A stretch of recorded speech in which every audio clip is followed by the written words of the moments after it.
Provocação Histórica. Olá, olá, olê, olê, olê, olá. Está começando minha convidada especialíssima, mais um Provocação Histórica, vocês sabem, ao vivo nos canais do Instituto Conhecimento Liberta, em todas essas plataformas pós-pandêmicas, pós-surreais, virtuais, de um mundo invariavelmente cheio de tiro, porrada e bomba. Senhoras e senhores, a essa altura vocês já sabem também, jovens do Brasil, que eu sou o Lindané Pareto, um historiador e um professor de história que desde 2021 tem apresentado aqui a vocês o Provocação Histórica para tentar também expurgar um pouco dos demônios de um passado brasileiro e mundial sempre ou quase sempre autoritário. E é por isso que o Provocação Histórica existe, para a gente trazer aqui um pouco de respiro, resistência, poesia, literatura também, não só historiografia, história e historiografia, mas também artistas, literatos, literatas.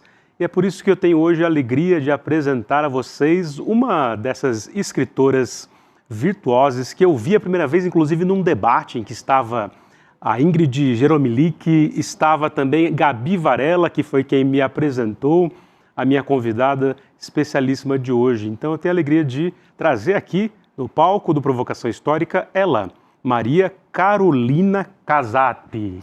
E aí, tudo bem, minha querida? Muito obrigada, nossa, minha mão está gelada, mas meu coração está quente. É de emoção. Nossa, que apresentação honrosa, muito Gostou? Obrigada, amei. E agradecer a Gabi, né, porque de verdade foi ela que fez essa ponte. Pois é, no lançamento de um livro que você era uma das comentaristas. Isso, eu escrevi a orelha desse livro, Au. Isso. Quando você foi falar, né, não só ganhou a cena, como eu falei, uau, né? Tem que ir no Provocação Histórica. Que desde prestígio. Tava lá, né? Obrigada. Mas uma alegria te receber aqui. A gente vinha conversando nos bastidores sobre muitas coisas e causas. Inclusive, pegamos um trânsito brutal vindo para o estúdio. São Paulo, você né? Você é uma paulistana, nasceu, cresceu no centro da cidade de São Paulo. Viver, nascer e eventualmente morrer em SP, quase uma poesia também, você que é... Quase uma literário. poesia. Pois é, se de fato existe paulistana da gema, essa pessoa sou eu. Eu nasci na Santa Casa, né, do outro lado, digamos, do lado que era particular, vamos dizer assim, que era, chamava Hospital Santa Isabel. Lembro. E eu só atravessei, subi a rua e fui para o meu prédio, que é na Praça da República. Que é um edifício icônico ali. É um edifício icônico, projetado pelo Niemeyer.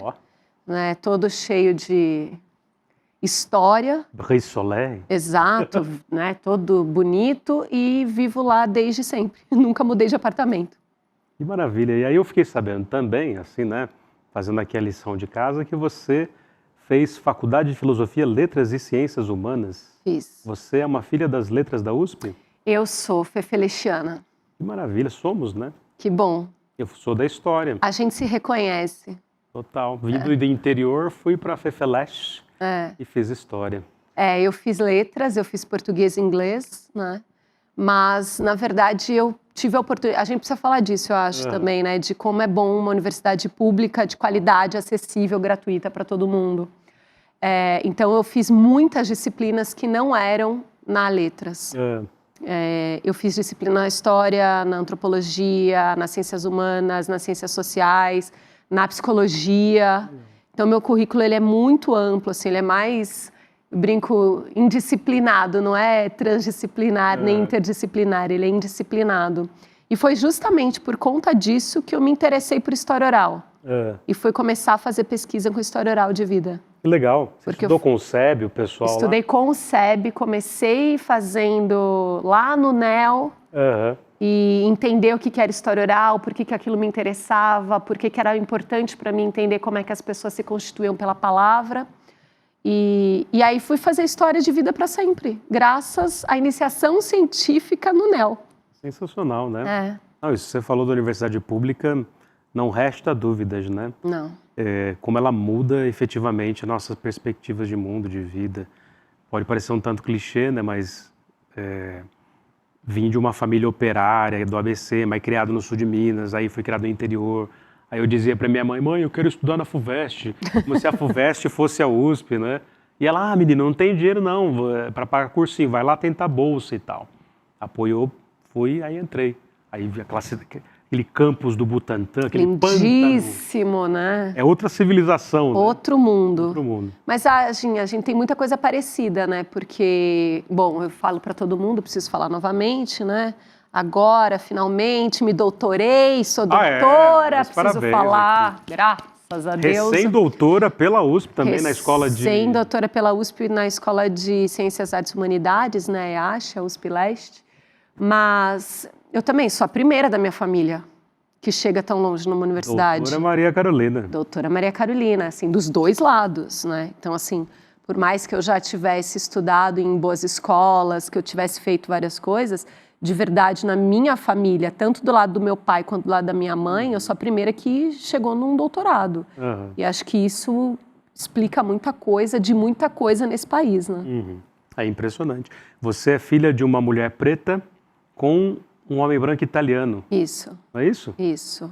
E como que é isso nesse Brasil e nesse mundo? Uma coisa, né, que ao mesmo tempo é fascinante, mas provavelmente nessas confluências racistas do mundo deve ter passado por poucas e boas, né? Na verdade, eu achava no começo que isso era a minha vida e a vida de algumas pessoas que eu conhecia. Porque são muitas mulheres negras que se relacionam com homens italianos, muitas. E eu achava que era assim, o que acontece com a minha mãe, comigo e com as amigas da minha mãe. E com o passar do tempo eu comecei a ver que não é bem isso, né? Que isso é um caso de fato que a gente precisa estudar. Meu doutorado fala sobre isso, inclusive. Né? Sobre literatura... Sobre mulheres negras que se relacionam com homens italianos, né? Assumindo que esses homens são lidos como brancos. E que estão na Itália de alguma forma, né? Ou moram lá ou passaram um tempo na Itália e depois voltaram para o Brasil. E aí a gente começou a ver que essas questões vão muito além, né, do encontro bonito que meus pais tiveram e outras pessoas tiveram. A gente, de fato, está falando de uma diáspora, de voltar, de outros afetos, de pensar como é que a gente se constitui a partir desses dois estereótipos, vamos dizer assim, a mulata brasiliana, né? E o garanhão italiano, né? Esse homem tão sedutor, né? Que conhece tudo das mulheres, né? E essa mulata, tipo exportação. Como é que esse relacionamento se dá a despeito disso, na vida real, concreta? Então, mais ou menos sobre isso que a gente foi pensar. E difícil, né? Porque como que você se distancia? Você sendo fruto da sua pesquisa. Mas acho que... subjetividade ali. Pois é, mas aí eu acho que também eu meio que assumi que era uma pesquisa de cunho mais subjetivo mesmo e ficou melhor. Entendi. E aí você foi entrevistando uma série de mulheres. Isso. Eu entrevistei 32 mulheres. Muitas delas na Itália. Eu tive uma... Olha lá, de novo, a gente falando da Universidade Pública de Qualidade. Eu tive uma bolsa, sanduíche. Então, eu passei 6 meses na Itália, em Roma, no meio da pandemia, em 21. E aí eu entrevistei várias mulheres presencialmente ou quando tudo fechava por conta da Omicron ou de outra variante, aí a gente fazia as entrevistas online.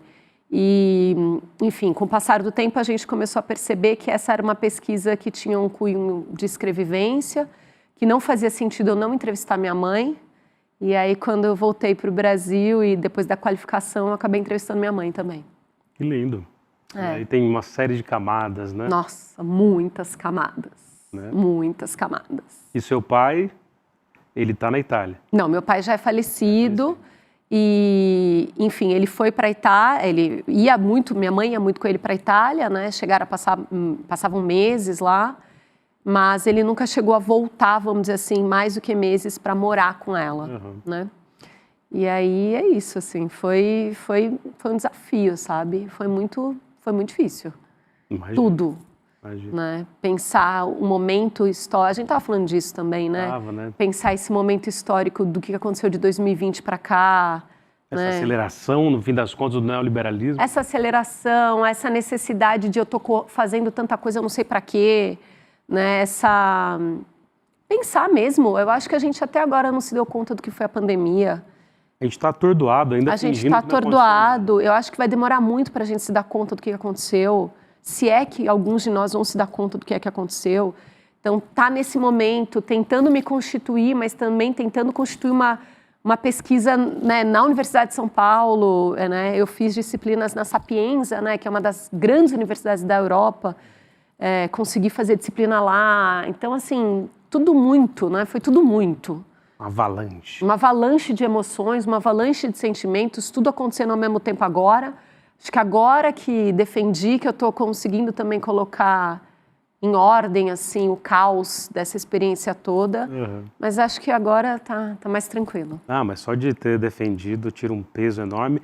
E é uma conquista, assim, que, por mais... A minha já vai fazer daqui a pouco quase 10 anos que eu defendi. Olha aí. E eu lembro que, poxa, é uma emoção muito grande. Pode parecer clichê, mas é muito bonito, né? Esse ritual de você, poxa, né? No meu caso também foi muito parecido. O primeiro dos 2 núcleos familiares que foi para a universidade pública e que conseguiu fazer pós-graduação. Exato, é a mesma coisa. Então, meus parabéns para você. Para nós. A gente vai falar dessas emoções todas. Inclusive, eu queria perguntar uma coisa sobre Roma, sobre a Itália e sobre o catolicismo, mas eu pergunto no final. Massa. Mas vocês estão aqui ao vivo com Maria Carolina Casati, que é esta brasileira, ítalo-afro-brasileira, que é uma escritora de mão cheia e que, evidentemente, tem um projeto também de mão cheia, que é o Encruzilhinhas, que está aqui na tela para vocês. Põe aí o Insta, o @ siga.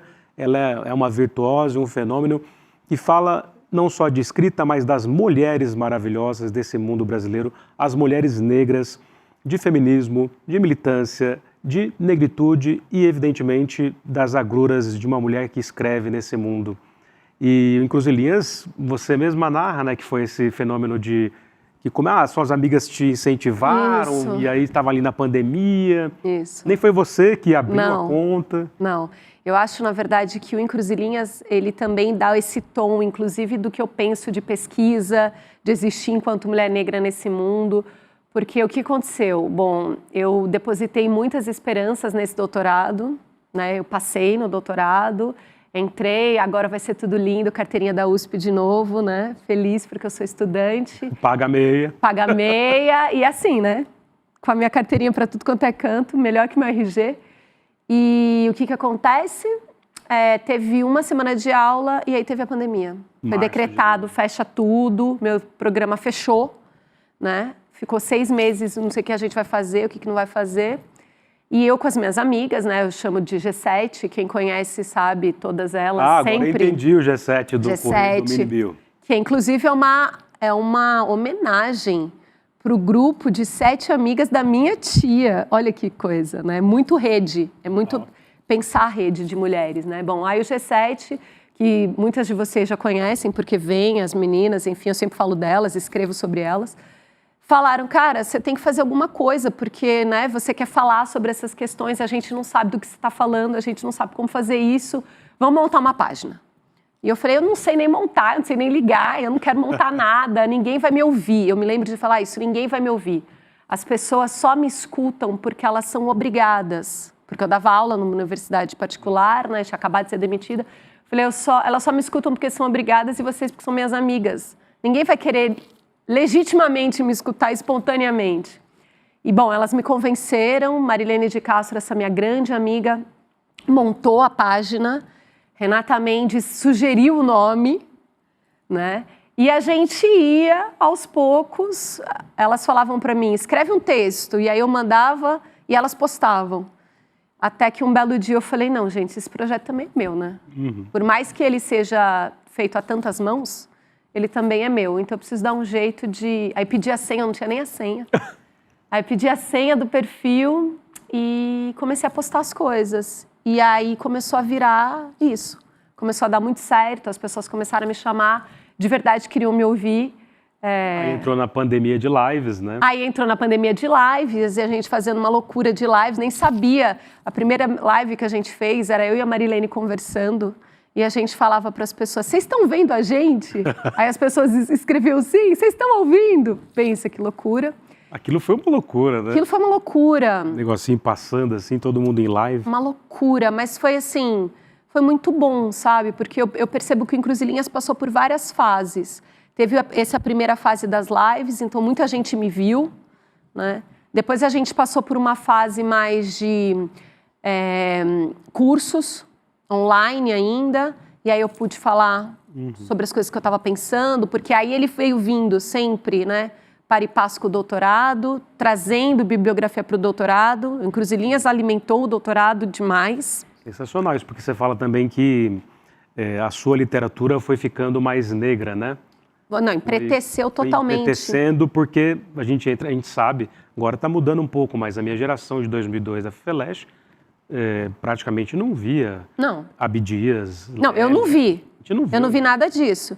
Eu brinco que o único livro, né, de uma mulher preta que eu li na graduação, eu fiz em 2000, né, eu entrei em 2000 na graduação, foi O Olho Mais Azul, da Toni Morrison, que é o meu livro preferido da vida, minha autora predileta, porque eu tinha uma disciplina, né, eu falei, eu fiz inglês, né, então a gente lia Shakespeare no original, lia todas essas coisas, e aí eu tinha uma disciplina que chamava Literatura e Diferença.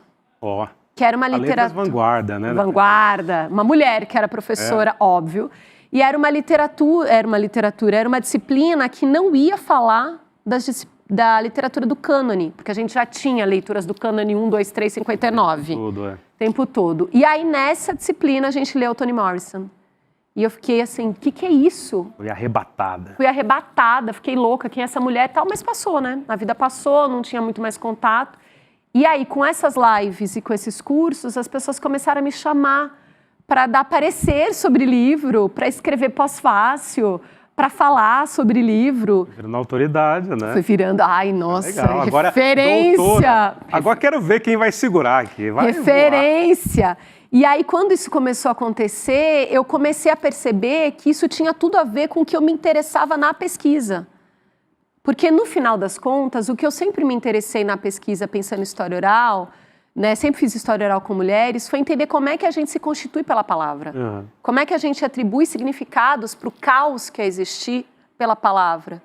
E aí isso começou a me dar subsídio para pensar isso bonito desse jeito, falar bonito assim, falar acadêmico. Mas não só, você fala acadêmico-poeticamente. Ok. Porque para falar acadêmico, muita gente fala. Exato. Você fala poeticamente. Beleza, comecei a falar poeticamente, bonito desse jeito, essas coisas. E começou a fazer sentido para mim e para os outros, eu acho, né? Tanto que comecei a ser chamada para outras coisas. E aí a minha bibliografia mudou totalmente, porque não fazia sentido continuar como ela era, que era a bibliografia que eu conhecia na USP, enfim, né? E aí foi isso. Então, assim, eu digo que o Encruzilhinhas, se não fosse por ele, não tinha doutorado. Porque foi ele que me possibilitou, por exemplo, entrevistar a Silvia Federici. Legal. Né? Eu tenho entrevistas que eu fiz com o François Verger, graças ao Encruzilhinhas. Então, era gente que eu estava lendo, pensando, entrevistar a Federici. Aquilo, para mim, foi um ponto alto, assim, da minha carreira, vamos dizer assim, porque eu estava lendo aquela mulher, pensando essas questões mesmo do Caliban. Ela lança um livro que vai falar sobre raça e eu faço entrevista com ela. Né? Então, isso vai indo para a bibliografia do Encruzilhinhas também, mas para a bibliografia do doutorado. Totalmente, que veio de uma crise, no fim das contas. Né? Não, de uma super crise. Múltiplas, né? A pandemia, a vida da mulher negra na história do Brasil. E sofrendo também, né? Por isso, porque no final das contas a gente estava tentando entender o que era isso. E como eu disse, aí, bom, conseguimos uma bolsa, tinha só uma bolsa para o programa todo, essa bolsa foi para mim. E eu tive que decidir, você vai para a Itália ou não vai para a Itália? Isso era setembro de 21.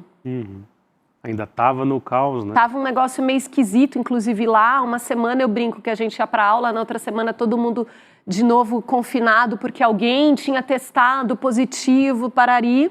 Eu perdi a conta de quantos exames eu fiz, testes, né? Eu falava que eu estava sommelier de teste, quantas vacinas eu tomei, aquela coisa toda, e assim...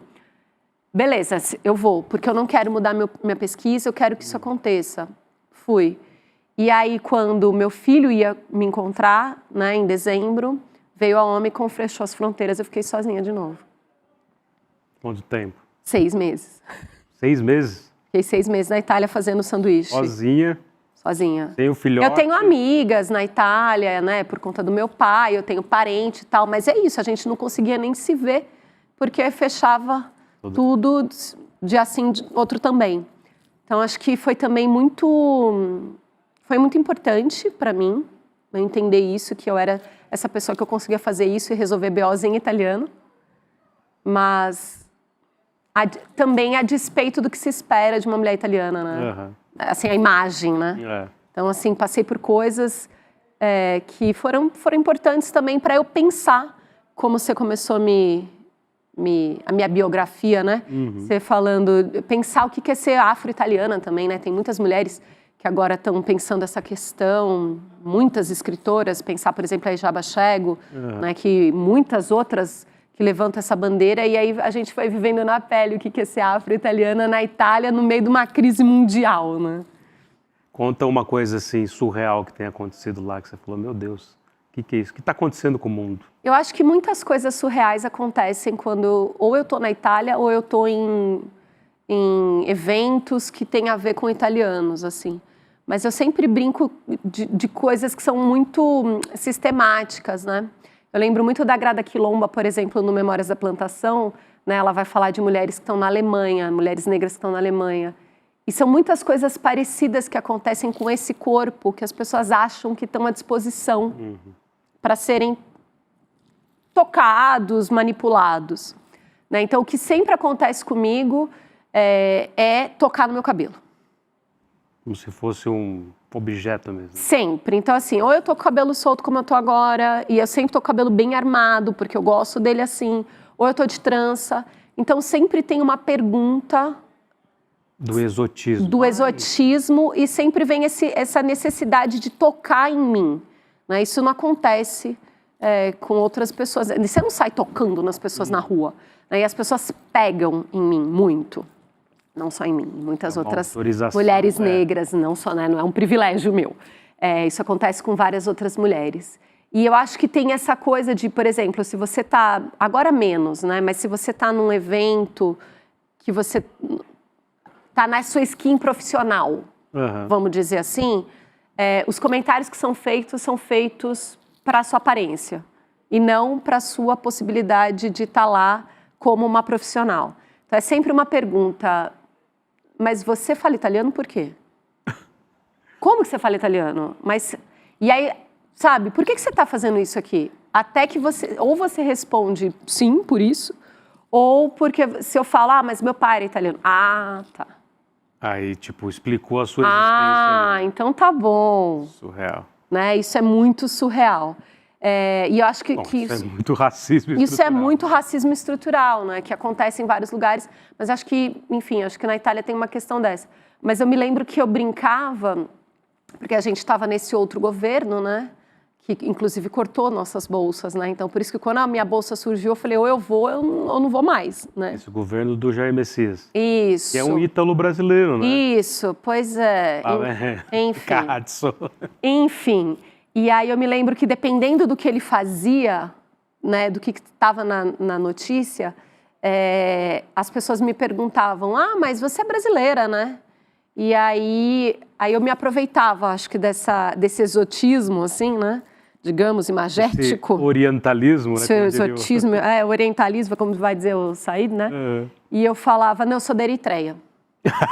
Metia o louco. Metia essa, porque enquanto eu fazia parte, faço parte, né? Ia muito em grupos, movimentos de afro-italianas, como eu estou dizendo, na Itália, né? Tem uma organização, está fazendo 12 anos, inclusive, da minha amiga que chama Kwanzaa, que chama Questa è Roma. Então, essa organização que as mulheres vão lá, os homens, enfim, tanto africanos, nascidos em África, ou afro-italianos, e a gente vai discutir essas questões de racismo na Itália.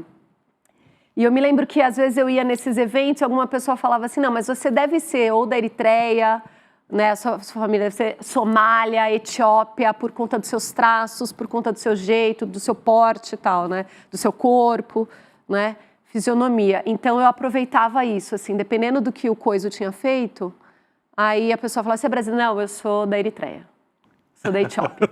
Já evitava muito. Aí, dependendo de onde eu estava, eu falava, não, sou italiana. Não, mas você nasceu ontem? Não, nasci, né? Meu pai nasceu numa cidadezinha muito pequena, na província de Milão, que chama Riscaldina. Eu falava em Riscaldina. Então, é interessante também isso, né? Como é que a gente vai tentando driblar, como a gente estava falando, hackear esse sistema a partir das identidades múltiplas, fluidas, identidade de encruzilhada, como é que a gente vai tentando se constituir pela palavra e como é que as pessoas enxergam a gente, né? Então, eu sempre brinco assim com isso. Não. Hoje eu posso ser brasileira, mas amanhã pode ser que eu seja da Eritreia. Sensacional. E pensando nisso tudo, estou aqui ao vivo com Maria Carolina Casati, que é escritora, doutora pela USP, pensando inclusive nessa vida das mulheres ítalo-afro-brasileiras, mas que envolve essas questões fundamentais, né? De, no fim das contas, identidade, pensando naquilo que o Douglas Barros fala, do identitarismo, né? Que o primeiro identitário da história mundial ocidental é o branco, né? Exato, ele que se define, né? Ele se define assim, e aí depois a culpa é dos identitários. Exato, isso. Como é que você vê essa questão? Porque parte significativa de colegas nossos, né, da esquerda, diz que a identidade atrapalha a causa da unidade, vamos dizer, proletária. Isso. É até um certo demodê de um certo marxismo ortodoxo, né? Mas, enfim, eu não vejo exatamente assim. Eu acho que as coisas podem se somar, né? Serem, de fato, interseccionais, né? Eu acho que só fala isso quem está com algum nível muito reconhecido de privilégio, né? Porque a gente sempre acaba, não só eu, né? Essas autoras todas, Patricia Hill Collins, mas vamos pensar aqui, Lélia Gonzalez, Conceição Evaristo, a própria Toni Morrison, né? Pensar aqui, porque eu acho que a Toni Morrison está sempre perto, né? A própria, quase mudando a ordem do nome, a Carolina Maria de Jesus. A Carolina Maria de Jesus, agora pensando as mais recentes, Eliana Alves Cruz, né? Eu li um livro dela, fiquei tão feliz. Finalmente estou lendo. Luciane Alves, né? Tantas essas pretas que estão produzindo, que bom. E conseguindo chegar em tantos lugares, né? Se de fato o que a Angela Davis vai dizer, e não só a Angela Davis, mas todas essas vão dizer que a mulher negra ela é o outro do outro, do outro, do outro, né? Numa categoria mesmo de humanização, é a que não é nem um homem branco, que é o ápice, né, da humanidade, que é o que você está dizendo, quando ele se define, né? Quando ele categoriza o que é humano, cria o que é humano, ele se bota nesse lugar. É o sujeito universal. Claro, né?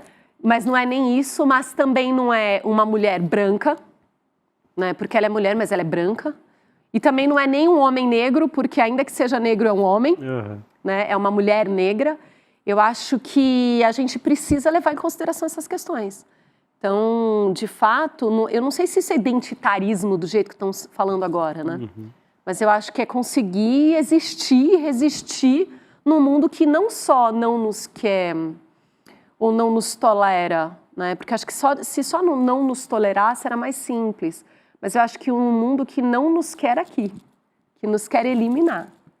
Então, como que a gente faz isso? Na rede, com outras mulheres, né? Com outras mulheres, não só necessariamente mulheres negras, mas também com muitas outras mulheres negras. Acho que por isso que eu sempre vou falar dessa importância da rede para o meu trabalho, mas para a minha existência mesma. Eu sempre brinco, né? Mas é verdade. Sem minhas amigas e sem todas essas que estão agora ou comigo de carne e osso ou comigo pela palavra, a gente sucumbia, né? E não só eu, todas sucumbíamos. Então, acho que, eu não sei, eu não gosto muito de como as palavras vão... A minha palavra predileta é palavra. Porque eu acho que, né, ela possibilita muitas coisas. Mas eu não gosto muito como é que elas vão sendo chamadas ultimamente, ou como o significado que a gente vai dando para certas palavras. Acho que a gente vai esvaziando. E acho que identitarismo é uma delas, né, que foi esvaziada. Acho que pensar tolerância foi esvaziada. Resiliência foi esvaziada, né? Eu odeio essa palavra. A palavra liberdade, né? Liberdade, mulher, existência, luta. Eu acho que isso tudo meio que vai sendo esvaziado. Eu diria que foram todos cooptados pela linguagem ou palavra neoliberal. Eu acho que tudo. Tudo que ele toca vira Isso. mercado. Tudo. Consegue, né? É triste, né? A gente estava falando esses dias num curso de pensar... Não sei por que a gente foi falar da Frida. E pensar, né, que tudo agora é camiseta, é boneca Barbie. Tem a Frida na Barbie? Tem. Inclusive eu tenho essa Frida. Mas pensar todas essas coisas, né? Caneta, como que... no final das contas, ela vira esse símbolo pop, né? Pensar o próprio Basquiat também, né? Se a gente quer pensar antes, né? o próprio... Como é que isso vira isso? E como é que a gente consegue, de uma certa maneira, de novo, hackear esse sistema, né? Porque o neoliberalismo, o capitalismo, sei lá como é que a gente vai chamar isso, o mal, né? O vilão, ele vai... O demônio, o capiroto, né? Vai se apropriar de todas as pautas. Já se apropriou de todas as pautas. Então, a gente faz o quê? A gente dá um tiro na cabeça porque não tem o que fazer, ou a gente tenta, apesar disso, viver de uma forma que não reproduza ainda mais esse sistema. Eu falei que eu entrevistei a Federici, né? E aí, que tal? Em italiano. Em italiano? Tá. Que moral, hein? Que moral, hein? Às vezes a gente faz umas coisas que dão certo, Muito né, legal, na vida. né? Às vezes a gente faz umas coisas massa. Deve ter sido muito que a gente bonito. se orgulhe. E aí eu me lembro que acho que talvez tenha sido a última pergunta que eu fiz para ela, foi justamente essa: o capitalismo não parece, esse sistema, mais uma vez, né, como que a gente queira chamar, não parece que vai embora amanhã, né? O que a gente faz? Como que a gente faz para continuar sobrevivendo? E eu me lembro que ela fala, a gente tem que voltar para a ideia do comunal. Nem que seja no nosso quadradinho. Tem né? que ter a rede. A gente tem que fazer a rede. Então, a gente tem que continuar com a rede. Então, no meu bairro, sabe, no meu prédio, com as minhas amigas, enfim, a gente precisa tentar voltar com a ideia do comunal. Porque só assim que a gente vai conseguir sobreviver. Então, acho que é mais ou menos isso que eu tento fazer e mais ou menos isso que essas autoras também estão tentando fazer, né? Total. Lindamente te ouvir sempre aqui, uma potência, além de, né, dessa luta impressionante, sem esvaziar o sentido da expressão, né? E por falar em termos, conceitos da pretitude, dessa filosofia negra das mulheres escritoras sempre foi ignorada na história do Brasil, de Carolina Maria para cá, ou até antes, no século XIX. Pensando na Maria Firmina Maria mesmo, Firmina né? com Úrsula, né? Mas vamos falar do termo conceito escrevivência, que é da Conceição, né, Evaristo, uma das nossas grandes, né? Talvez uma das maiores que temos, né? Temos, né? Eu acho que o que me fez pensar foi justamente a ideia que não necessariamente da escrevivência vem da literatura. O termo é criado pensando literatura, né? Dona Conceição está vendo lá o movimento negro, está vendo as produções de pessoas negras e diz que não é possível separar o que as pessoas escrevem do eu lírico, por exemplo. Né? Então, ela vai chamar isso de escrevivência. Eles estão escrevendo o que eles veem, eles estão escrevendo o que eles vivem. Só que aí depois a gente tem muitas outras imagens que constituem a escrevivência. Pensar a empregada doméstica também aqui no Brasil, né? Como se ela tivesse agora do quartinho narrando então a experiência que tem, e talvez antes na literatura a gente fosse narrada pela patroa, né? De dentro da casa grande. Mas acho que talvez a imagem que mais me faça sentido e que eu tente usar, inclusive na academia, pensando isso para além da literatura, se é que tem alguma coisa para além da literatura, porque eu acho que não tem, né?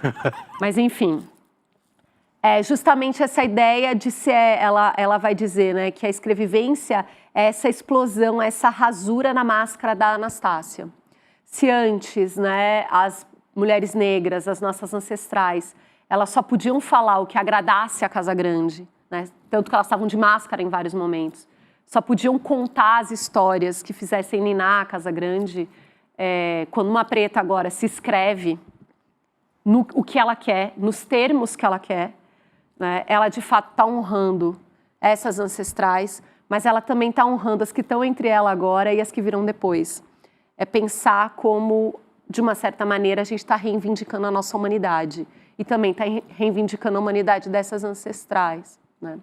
Daí que vem essa célebre frase dela, né? A gente não está aqui para fazer ninar a Casa Grande, mas a gente está aqui para acordá-los dos seus sonhos injustos, assim, né?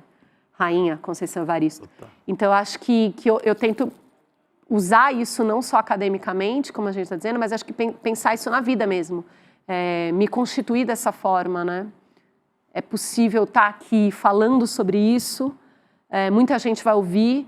Tem uma tese defendida aqui, na Universidade de São Paulo, que no título está escrito escrevivência, né? Então, acho que isso é importante para, mais uma vez, eu acho que para nós, mulheres negras, para a gente entender, né? Entender não porque a gente já sabe, eu acho que é para a gente conseguir legitimar para os outros, né? Porque a gente já sabe disso.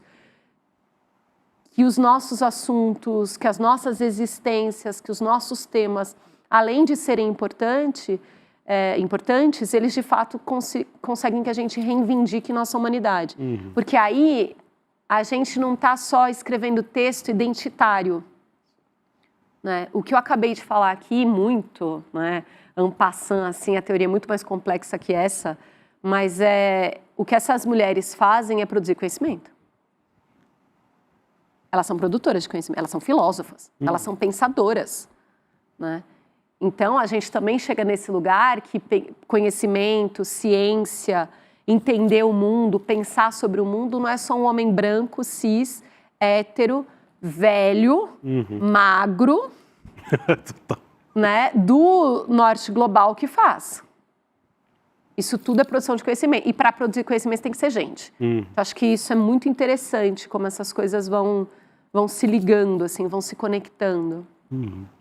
E em termos, pensando com cabeça de historiador, né, mas você também das letras, é tudo muito recente, né? Tanto do ponto de vista do capitalismo racial histórico, de 500, 600 anos para cá, ele se consolida no século XIX. Isso. E no momento mesmo em que ele se consolida, ele também é questionado, né? Tudo muito recente, né? Muito recente. Olha como é importante, mais uma vez, pensar essa ideia do que a palavra é capaz de fazer concretamente nas nossas vidas. Porque quando o colonizador chega e, como a gente disse, institui a categoria humano, ele vai fazer isso rotulando, né? Com a visão. Ele vai olhar e vai falar, não é gente porque é diferente de mim. Né? Quando a gente tem todos aqueles livros, tanto de medicina quanto de biologia, tratados científicos, livros de viajantes, né? Diários de viajantes naturalistas que vão dizer isso não é gente, isso constituiu muita coisa. Uma linguagem inteira de desumanização. Uma linguagem inteira de desumanização, uma linguagem inteira que vai, então, justificar certas coisas. Inclusive a escravização, mas não só. Né? Ao fim e ao cabo é isso, é justificar que eu não estou fazendo nada com gente. Não fiz nada com gente. Eu faço com quem não é gente. Né? Então, eu acho que quando a gente chega nesse momento de agora, de ter muito mais tradução, publicação, discussão, de fato, a pandemia possibilitou isso, porque estava todo mundo lá dentro de casa e, assim como eu, muita gente falou, não, eu quero que alguém me escute, eu quero conversar com alguém como eu faço, e começou a botar essas ideias no ar, né, eu acho que a gente está num momento interessante, porque agora não, peraí, não é assim. Quem disse que é assim? Por que é assim? Isso é uma possibilidade, é uma narrativa, eu quero contar outra.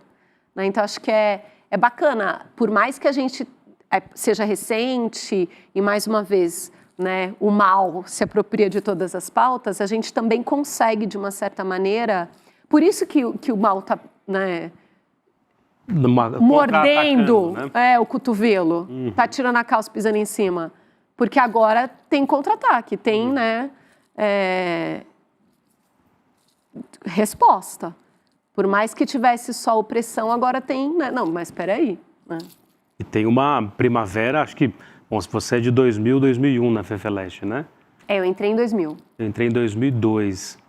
E por mais que aparecesse, né, parte das pautas, não era uma coisa como a gente vê hoje, mais de 20 anos depois, né?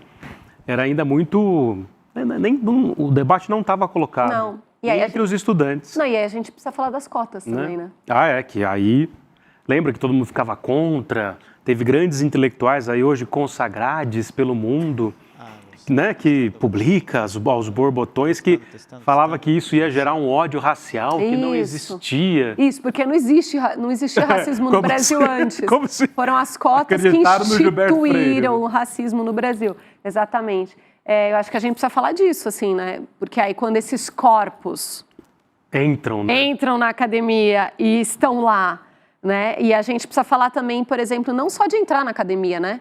Mas a universidade, ela teve que, e ainda tem, precisamos falar disso também, ainda tem que manter esses corpos lá. Então, como é que faz política de permanência?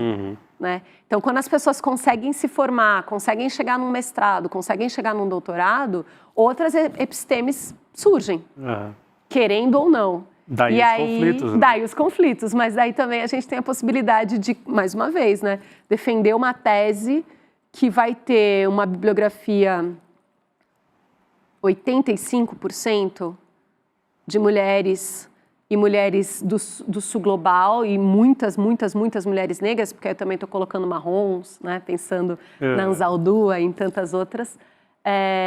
E como elas mesmas falaram, né, como a minha banca mesmo falou, a banca, as avaliadoras são todas mulheres negras. Isso, ou seja, tinha 4 doutoras lá que podiam, de lugares diferentes, que podiam avaliar meu trabalho. Né? A gente começou com 4 doutoras negras e terminou a banca com 5 doutoras negras. Então, acho que é interessante pensar isso. E as cotas e esses outros movimentos também possibilitaram que isso acontecesse. É impressionante. Entre as historiadoras, eu sempre falei isso aqui no Provocação Histórica, de 2021, a gente tem uma geração hoje de historiadoras negras nas melhores universidades públicas do Brasil, como nunca antes, né? Nunca antes. Mas que tivéssemos lá atrás Beatriz Nascimento, Sim. outras figuras, agora é um grupo muito maior, né? Então, eu entrevistei Vlamira Albuquerque, da Federal da Bahia, a própria Inaê Lopes dos Santos, Sim. que é da Federal Fluminense, ela fez história lá na USP também. Então é impressionante, né? A Lucilene Reginaldo esses dias veio aqui falar das pesquisas dela do século XVII, ela estuda a África, Irmandades, sabe? As figuras que inclusive do mundo africano que estavam na Portugal do século XVII, XVIII e como essas questões já apareciam nesse mundo afro-atlântico, né? Fascinante. A própria professora, né, Cláudia Alexandre, que escreveu esse Eixo Mulher, né, ganhou um jabuti com esse livro. Pensa, quando que a gente ia pensar que isso fosse acontecer? Eu acho que de uns 10 anos, né, para cá, as coisas começaram a melhorar, mais uma vez, com muita publicação, com muita tradução e com muito acesso. O acesso aumentou, né? E aí a gente também tem que dar um salve para as pequenas editoras. Que estão pululando e dando essas oportunidades. Editoras independentes, né? Que fazem acontecer, né? Muitas delas eu sou parceira, mas não só eu, muitas outras produtoras de conteúdo, nossa, produtora de conteúdo, são parceiras dessas pequenas editoras. A gente também precisa falar das livrarias de rua, principalmente aqui em São Paulo, né? Que é onde a gente está mais, mas pensar livrarias de rua que são pequenas e tanto pequenas editoras quanto livrarias de rua em São Paulo são muitas vezes, na sua maioria, comandadas por mulheres. Então, pensar também que quem está mudando essa cara no Brasil são as mulheres. São, sem dúvida alguma.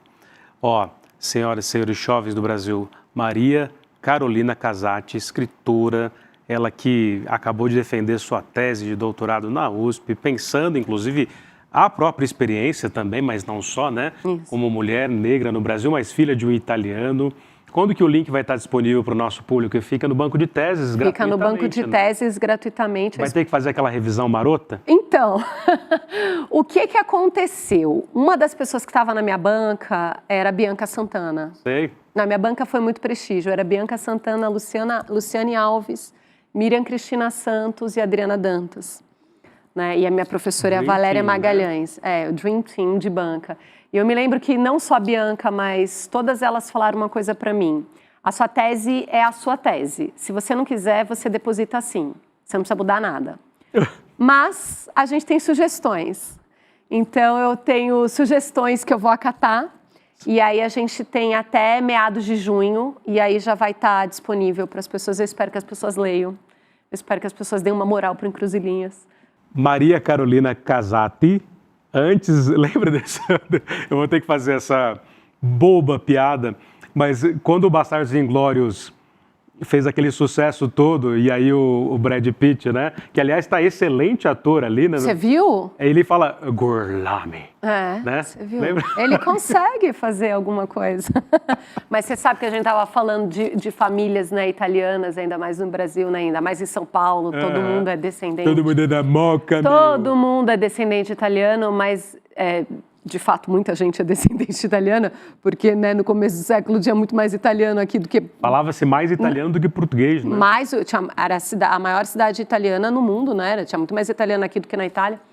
Mas tem um ramo dos Casati que são lordes. Ó. Sim, tem da nobreza, mas óbvio não é. Como é que é nobreza em italiano? Esqueci. Nobilità. Não, nem sei mais, ó, já esqueci, gente. Eu tô desse jeito.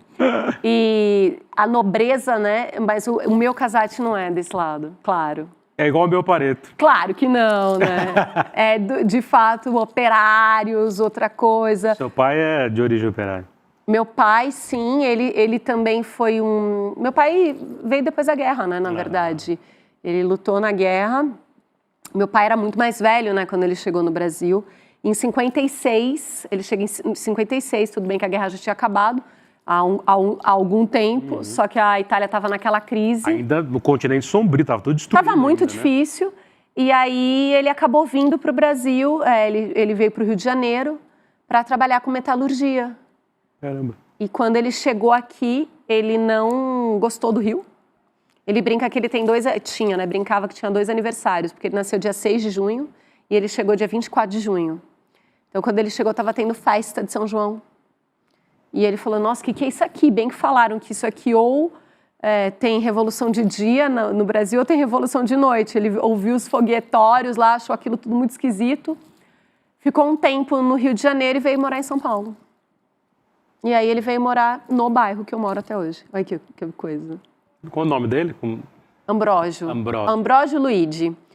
Clássico nome italiano. Clássico nome italiano, porque ele nasceu na província de Milão e Santo Ambrógio é o padroeiro de Milão. Então, isso que eu ia te perguntar antes de ir aqui para a reta efetivamente final, essa coisa da morte do Papa, né? Da minha parte, eu, por conta do ICL também, me aproximei muito do Frei Beto, do Leonardo Boff. Esses dias eu fui à missa com o Leonardo Boff, a missa do Padre Júlio Lancelotti.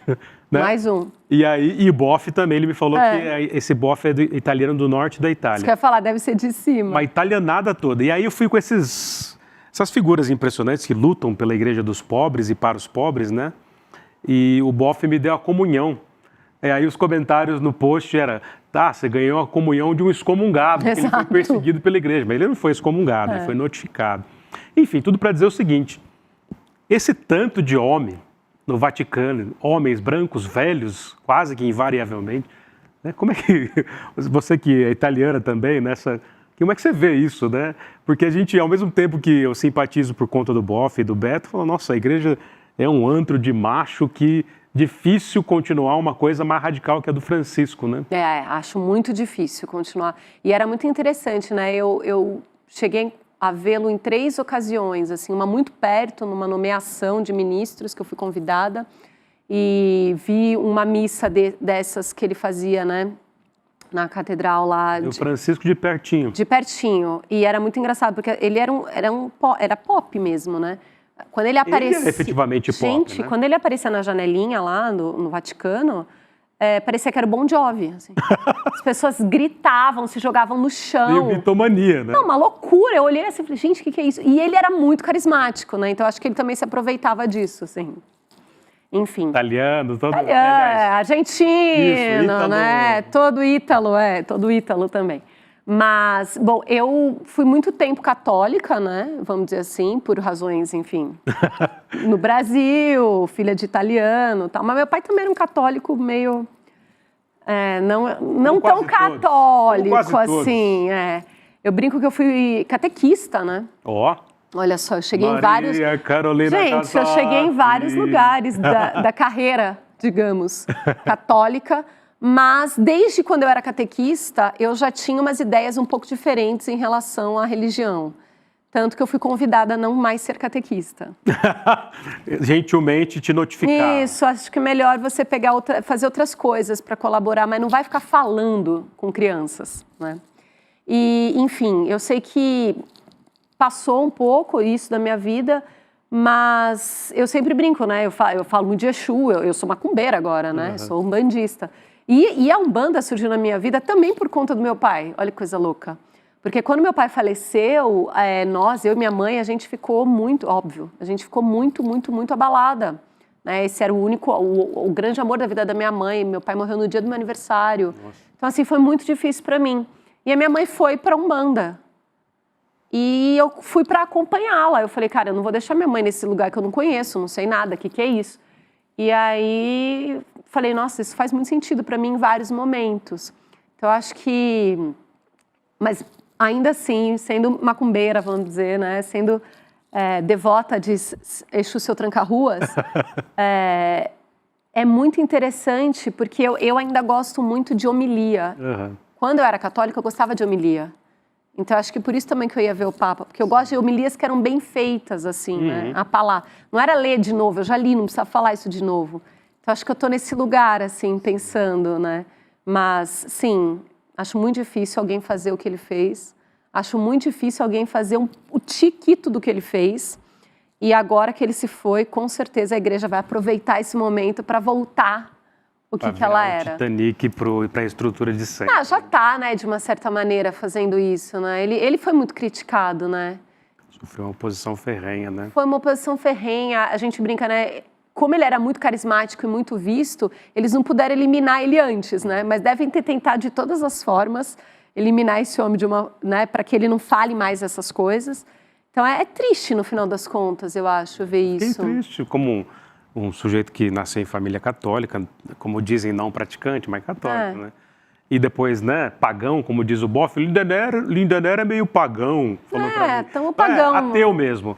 E fui muito tempo anticlerical mesmo, mas também agora mais velho, né? É o que você falou, eu gostei muito de ver a missa do Padre Júlio. Aquilo ele segue a liturgia, mas... É muito lindo, subversivo, né? Isso. E, de fato, aquilo é uma comunidade, aquilo é uma rede, comunidade, aquilo é rede, aquilo, se foi desse jeito, né? Aquilo é um pensamento cristão. Aquilo é ser cristão. Então, eu acho isso muito bonito. Mas eu não só fiquei triste pela morte do Papa, mas eu estou dizendo que é muito triste o que vai vir daqui para frente, assim. Pois é.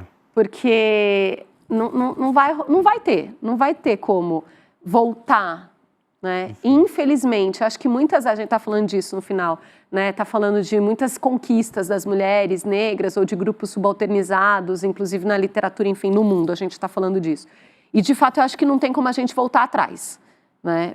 A gente não vai abrir mão de mais nada, a gente quer mais. Mas eu acho que no caso da Igreja Católica, agora é o momento que ela vai falar: opa, vocês divertiram-se, agora a gente vai voltar. Daqui de volta para o que sempre foi, né? Acho que sim. Maria Carolina, uma alegria usar as suas encruzilhinhas poéticas. Que prazer. E rebeldes nessa vida. Que prazer. Obrigado por ter vindo. Eu que agradeço demais. Da próxima vez a mão vai estar mais quente. A gente vai estar com vinho a próxima vez, aí esquenta a mão também. É o nosso projeto, não, é o nosso projeto. E antes de eu me despedir aqui da Maria Carolina, maravilhosa, escritora do Encruzilhinhas aqui, inclusive bota aqui de novo na tela para o pessoal seguir. Não se esqueçam de apoiar a causa libertária, crítica, combativa do jornalismo do ICL, que não tem rabo preso, vocês sabem. Isso. E a gente pode trazer, inclusive, a Maria Carolina aqui para falar dos temas fundamentais que, em geral, o pessoal nas grandes corporações acham que são temas que espantam o público. Você sabe disso, né? Pois é. Em todas as mídias, em geral, em todos os lugares, pautas supostamente identitárias despencam a audiência. Aí eu penso assim, eu quero que se exploda, vai ter que... As mulheres pretas precisam estar no Provocação Histórica em todos os lugares. É isso. Mas, enfim, apoie a causa do jornalismo do ICL. Vocês estão vendo aqui o QR Code, inclusive vários livros fundamentais que vocês vão receber em casa, porque não temos patrocínio, é você quem assina aqui a nossa plataforma e quem pode, inclusive, manter de pé durante 5 anos o Provocação Histórica com essas prosas maravilhosas aqui. Então, queria agradecer a vocês, façam parte do ICL, queria agradecer ao nosso grande público, obviamente, nossa produção, e você, despeça-se do nosso grande público respondendo para você o que é literatura. Uau! Maria Carolina. O que é literatura para mim é tudo. Eu brinco que eu acho que fora da palavra não tem salvação, fora da literatura não tem salvação. Então, eu tenho praticamente um altar na minha casa para os meus livros, né? Eu sou rodeada deles o tempo todo. Eu só consigo existir porque eles estão ali. Então, acho que literatura para mim é tudo. Ainda bem, né, que ela existe, que eu tô aqui por conta disso, consigo pensar em outras coisas e consigo conversar com tanta gente por conta disso. Então, acho que literatura para mim é tudo, tudo, tudo. Até breve, pessoas. Muito obrigada. Foi um prazer. Prazeraço. Um beijo no coração. Tchau. Jornalismo de verdade coloca o interesse do público acima de qualquer outro. Essa é a gravidade da situação. Como que a gente hoje, que tem imagens imediatas do que se passa, aceita uma coisa dessa? Incomoda os poderosos. Ele me viu, olhou no meu olho, já mandou ele atrás de ti. Cadê a prevenção? A gente entrou agora numa cruzada contra esse crime das tais apostas esportivas. Jornalismo de verdade não se omite nunca. Está sempre ao lado da democracia. Que eu já falei várias vezes, né? Sobre como o Cid omitiu e até mentiu algumas vezes. As urnas, elas funcionam. A denúncia foi recebida por unanimidade. Não descansa, porque a notícia também não.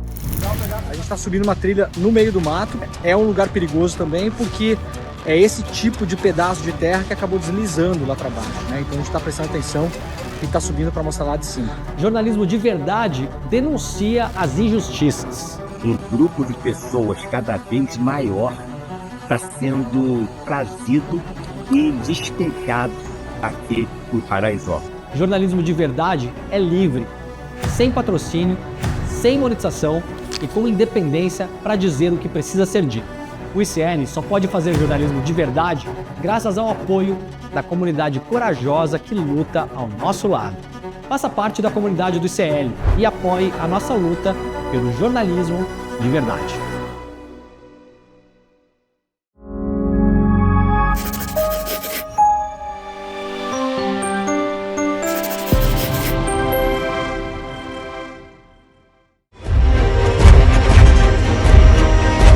Provocação histórica.